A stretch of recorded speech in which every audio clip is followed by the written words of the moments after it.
sakit dia tu selalunya akan rasa sebelah kaki je.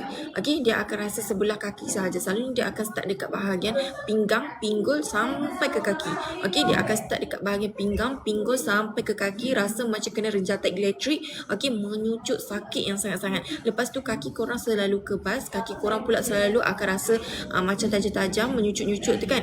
Okey, lepas tu kaki korang akan selalu rasa kebas-kebas.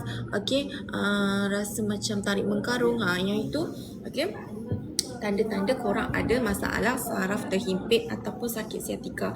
Okey, sakit siatika. Siapa yang dah hidup masalah sakit siatika ni dah lama bertahun-tahun masih tak jumpa, orang panggil apa tak jumpa penawar, tak jumpa ikhtiar yang sesuai, korang boleh cuba seketika ni pula. Okey, sebab apa dia bersuruh korang cuba seketika ni? Sebab okey, ramai juga customer kita yang cakap macam ni tau. Okey, cuba macam-macam benda dah. Okey, dah cuba macam-macam ubat, dah cuba macam-macam suplemen tapi tak nampak kesan. Okey, tak nampak perubahan langsung. Tapi lepas makan seketika ni, okey, dalam masa 4 hari je dah nampak kesan. Okey, dalam masa 4 hari je dah nampak kesan. Cara nak makan